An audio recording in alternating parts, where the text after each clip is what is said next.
বিসমিল্লাহির রহমানির রহিম। প্রিয় শিক্ষার্থীরা, আমি আজকে তোমাদের সামনে একাদশ এবং দ্বাদশ শ্রেণীর নবোদন বইয়ের উপর পঞ্চম ক্লাস নিয়ে উপস্থিত হয়েছি। এর আগে আরও আমি 4টি ক্লাস নিয়েছি। ওই ক্লাসগুলোতে নবোদন বই সম্পর্কে বিস্তারিত আলোচনা করা হয়েছে। আজকে আমি তোমাদেরকে হাতে কলমে একটি অঙ্ক করাবো। আজকে যে অঙ্কটি করাবো এটা হচ্ছে 3 ঘোড়া নবোদন বই। তোমরা হয়তো ইতিমধ্যে সবাই বই কিনে ফেলেছ, আর যারা বই কিনোনি তারা অবশ্যই বই সংগ্রহ করে নেবে। আর যারা দ্বাদশ শ্রেণীতে আছো, তোমরা দ্বাদশ শ্রেণীর হিসাব বিজ্ঞান দ্বিতীয় পত্রের যে অঙ্কগুলো তোমাদের করানো হয়নি ওই অঙ্কগুলো করার চেষ্টা করবে। আর আমরা দ্বিতীয় পত্রেরও ক্লাস নিব। এখন থেকে আমি প্রতি রবিবারে হিসাব বিজ্ঞান প্রথম পত্র ক্লাস নিব এবং প্রতি বুধবারে হিসাব বিজ্ঞান দ্বিতীয় পত্র ক্লাস নিব। তোমরা মনোযোগ সহকারে ক্লাসগুলো লক্ষ্য করবে। এখন আমি প্রথম পত্র ক্লাসের নবোদন বইয়ের উপর যে ক্লাসটি নিচ্ছি এটি হচ্ছে 3 ঘোড়া নবোদন বই। 3 ঘোড়া নবোদন বইয়ের অঙ্ক কীভাবে করতে হয় এটা তোমাদেরকে আমি এখন হাতে কলমে দেখাবো। আজকে আমি যে অঙ্কটি নিয়ে তোমাদের সামনে উপস্থিত হয়েছি এটা হয়তো এক একজন এক এক বই ফলো করতেছো বা এক এক লেখকের বই তোমাদের সংগ্রহে আসছে।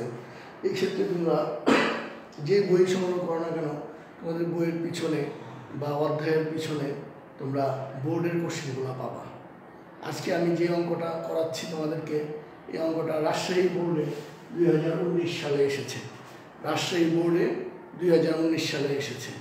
তোমরা যারা ক্লাসটা ফলো করতেছো, তোমরা ক্লাসটা আপাতত পোজ দিয়ে চাপ দিয়ে তোমরা বইটা কাছে নিয়ে আসো এবং বইটা খুলে রাজশাহী বোর্ড 2019-এর অঙ্কটা বের করো। অঙ্কটা বের করার পর আবার তোমরা ক্লাসটা লক্ষ্য করো। তা আমি আশা করব তোমরা এখন বইটি সবাই খুঁজে বের করে নিবা, তারপরে আবার ক্লাস শুরু করবো। ইতিমধ্যে হয়তো তোমরা বইটা খুলে ফেলেছো। এখন আমরা সরাসরি অঙ্কে চলে যাচ্ছি। তোমরা খেয়াল করো, অঙ্কটা ছিল এরকম। মিস্টার মনির 2018 সালের মার্চের 1 তারিখে নগদ হাতে নগদ 20,000 টাকা এবং ব্যাংক জমার ক্রেডিট উদ্বৃত্ত 5,700 টাকা। তা তোমরা ক্রেডিট উদ্বৃত্ত এবং ডেবিট উদ্বৃত্ত এই সম্পর্কে নিশ্চয়ই সম্যক ধারণা আছে। ডেবিট উদ্বৃত্ত মানে হচ্ছে হাতে নগদ তার আছে। হাতে নগদ থাকা মানে এটা হচ্ছে ডেবিট পাশে বসবে, যে হাতে নগদ ব্যালেন্স রেডি মার্চের 1 তারিখ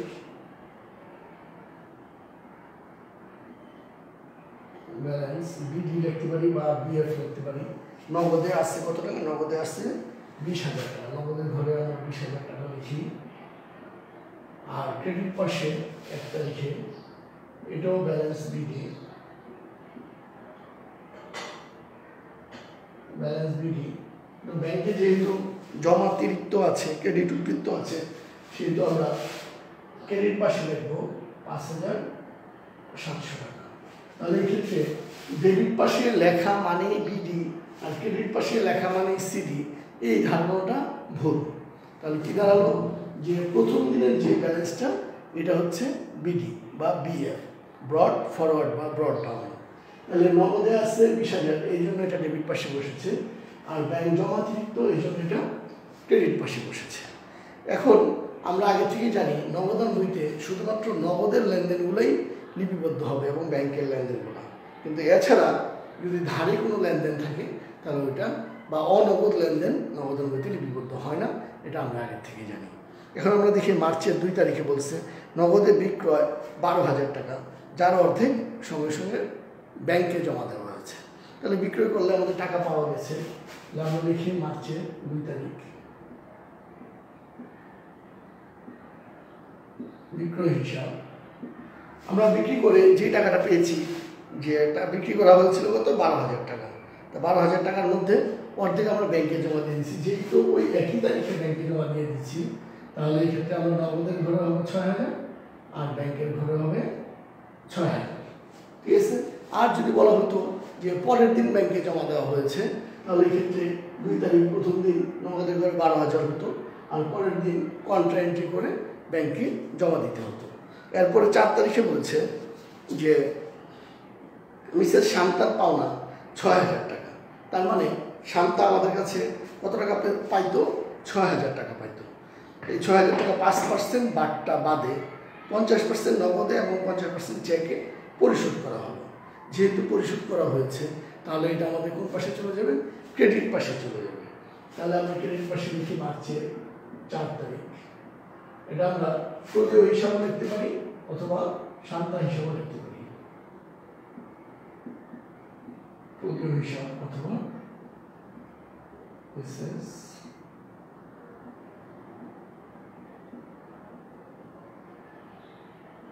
শান্তা হিসাব। কত টাকা পাইতো সে পাইতো 6,000 টাকা। 6,000 টাকার মধ্যে আমরা আগে দেখবো 5% বাট্টায় আসে কত? বাট্টায় আসে 300 টাকা। বাট্টায় আসে 300 টাকা। তার 300 টাকা চলে গেলে বাকি থাকে কত? 6,000 থেকে 300 চলে গেলে থাকে 5,700 টাকা। 5,700 টাকার অর্ধেক আমরা দিয়েছি নগদে আর অর্ধেক ব্যাংকে। তাহলে 5,700 টাকার অর্ধেক হচ্ছে 2,850 টাকা। 2,850 টাকা দিয়েছি নগদে আর 2,850 টাকা দিয়েছি চেকে। চেকের টাকাটা ব্যাংকের থেকে কমবে, এই জন্য আমরা ব্যাংকের ঘরে লিখেছি। তারপর 5 তারিখ দেনাদার ফাহিমের কাছ থেকে 10,000 টাকার পাওনার পূর্ণ নিষ্পত্তিতে 2% বাট্টায় 4,800 টাকা নগদে এবং অবশিষ্ট টাকা চেকে পাওয়া হলো এবং চেকটি সঙ্গে সঙ্গে ব্যাংকে জমা দেওয়া হলো। যেহেতু দেনাদার ফাহিমের কাছ থেকে আমরা টাকা পেয়েছি তাহলে এটা আমাদের হবে ডেবিট পাশে। আমরা লিখতে পারি প্রাপ্য হিসাব অথবা লিখতে পারি ক্রেডিট হিসাব।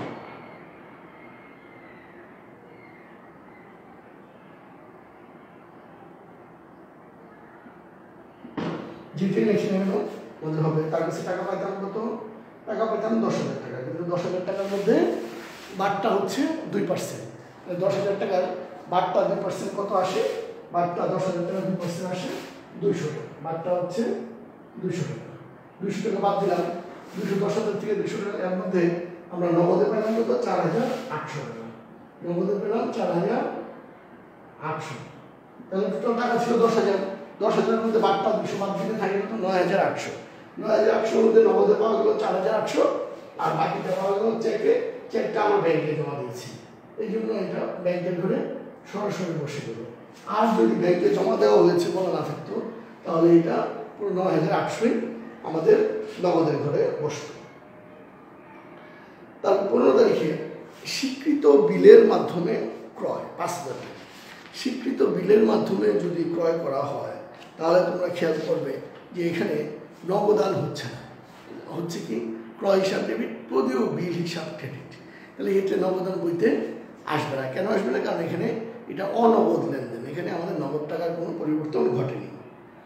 20 তারিখ তালিমের কাছ থেকে 5% বাট্টায় 15,000 টাকার পণ্য ক্রয় করা হলো। এখানে খেয়াল করো যে বাট্টাটা এটা হচ্ছে কারবারি বাট্টা। আবার তালিমের কাছ থেকে যেহেতু তার নাম দেওয়া আছে সেহেতু আমরা তালিমের কাছ থেকে ক্রয় করেছি, এটা ধারে ক্রয় করা হয়েছে। যেহেতু ধারে ক্রয় করা হয়েছে সেহেতু এটা নগদানযুক্ত হবে না। তবে বাট্টা টাকাটা বাদ দিয়ে আমরা জাবেদা করব যে 15,000 টাকার 5% বাদ দিলে যে টাকাটা থাকে ওই টাকাটা আমাদের ক্রয় হিসাবে লিপিবদ্ধ হবে বা জাবেদায় লিপিবদ্ধ হবে। ক্রয় হিসাব ডেবিট আর প্রদেয় হিসাব ক্রেডিট, যেহেতু ধারে ক্রয় করা হয়েছে। 24 তারিখে তালিমের কাছ থেকে 2,500 টাকা বাট্টা প্রাপ্তিতে 50% নগদে এবং 50% চেকে পরিশোধ করা হলো। এখন খেয়াল করো তালিম আমাদের কাছে যে কত টাকা পাইত। আমরা ক্রয় করেছিলাম 15,000 টাকার পণ্য, ক্রয় করেছিলাম 15,000 টাকার পণ্য। 15,000 টাকার মধ্যে যদি আমরা বাট্টা ধরি 5%, তাহলে 15,000-এর বাট্টা আসে কত? 15,000-এর বাট্টা আসবে 750 টাকা। 15,000-এর বাট্টা আসে 750 টাকা। তাহলে এই ক্ষেত্রে আমাদের ক্রয় হচ্ছে 14,250 টাকা। ক্রয় হচ্ছে 14,250 টাকা। তাহলে তালিম আমাদের কাছে কত টাকা পায়? 14,250 টাকা পায়। এখন আমরা তালিমকে 14 তারিখে পরিশোধ করতেছি, তাহলে পরিশোধ করার জায়গাটা আমাদের আসবে। তাহলে 24 তারিখে আমরা লিখি প্রদেয় হিসাব বা তালিম হিসাব। তালিম হিসাব সে পাইতো কত 14,250 টাকা। এখানে আমাদের বাট্টা হচ্ছে 250, বাট্টা হচ্ছে 250, বাট্টা 250 বাদ দিলে থাকে কত 14,000। 14,000 বলছে যে 50% নগদে এবং 50% চেকে পরিশোধ করা হবে। 14,000 মধ্যে 7,000 নগদে আর 7,000 চেকে, যেহেতু চেকে পরিশোধ করেছে টাকাটা ব্যাংক থেকে যাবে। তারপরে বলতেছে 30 তারিখ তামিমকে ইস্যুকৃত চেকটি ব্যাংক কর্তৃক প্রত্যাখ্যাত হলো। তামিমকে যে আমরা চেকটা দিয়েছিলাম এই চেকটা প্রত্যাখ্যাত হয়েছে। তার মানে ব্যাংকের থেকে যে আমরা টাকাটা কমিয়ে ফেলেছিলাম এই টাকাটা আর এখন ব্যাংক থেকে কমবে না, আমাদের ব্যাংকে আবার টাকাটা বাড়ায় দিতে হবে। বাড়াতে হলে কী করতে হবে? ডেবিট পাশে লিখতে হবে। ডেবিট পাশে আবার লিখবো 30 তারিখ, কি নাম লিখবো? প্রদেয় হিসাব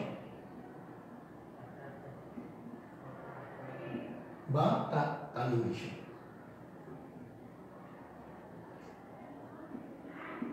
ব্যাংকে আমাদের এই 7,000 টাকা বেড়ে যাবে। এখন খেয়াল করো, এই যে বাট্টার ঘরে যে টাকাগুলো আমরা লিখেছি এই টাকাগুলো আমাদের কোনো ব্যালেন্স করতে হবে না। এই টাকাগুলো জাস্ট শুধু যোগ করে দেখা দিলে হবে।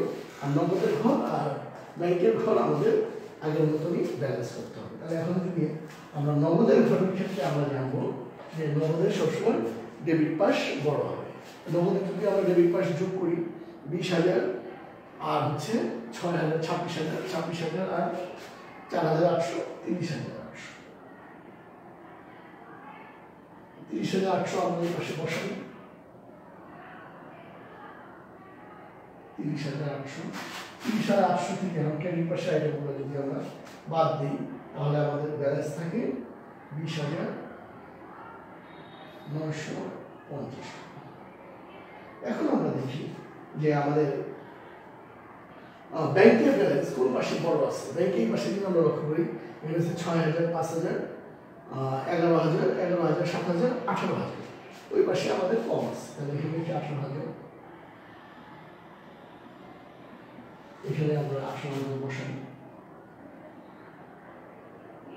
18,000 থেকে যদি এটা আমরা বাদ দিই তাহলে আমাদের কত আসে?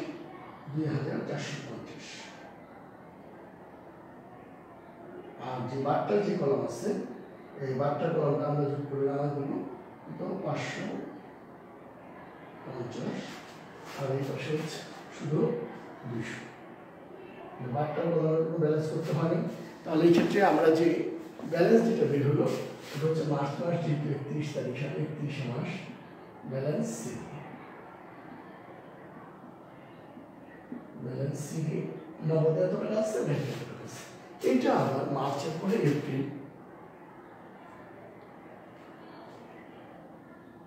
এপ্রিলের 1 তারিখ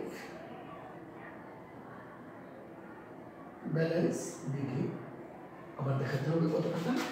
20,950 টাকা আর হচ্ছে 2,450।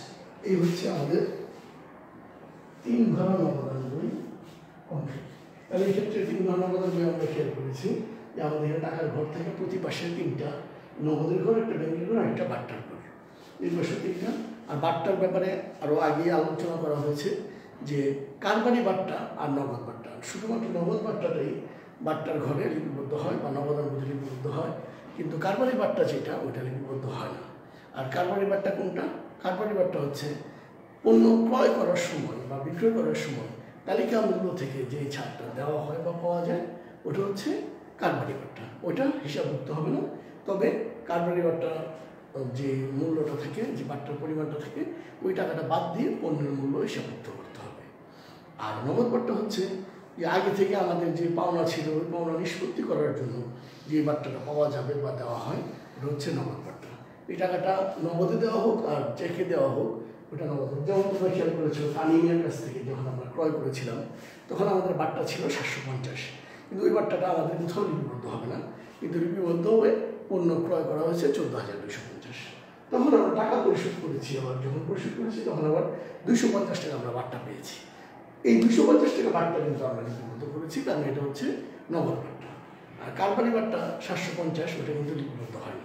তো এইখানে টাকা আমরা নগদে দিয়েছিলাম 7,000 আর ব্যাংকের মাধ্যমে দিয়েছিলাম চেকের মাধ্যমে 7,000। যখন আমরা চেক ইস্যু করেছিলাম তখন কিন্তু আমরা ব্যাংক থেকে কমায় ফেলছিলাম, কিন্তু পরবর্তীতে দেখা যাচ্ছে চেকটা প্রত্যাখ্যাত হয়েছে। এই কারণে আমাদের ব্যাংকে টাকাটা বেড়ে গেছে, এই জন্য আমরা ব্যাংকে আমরা ডেবিট পাশে বাড়িয়ে দিয়েছি।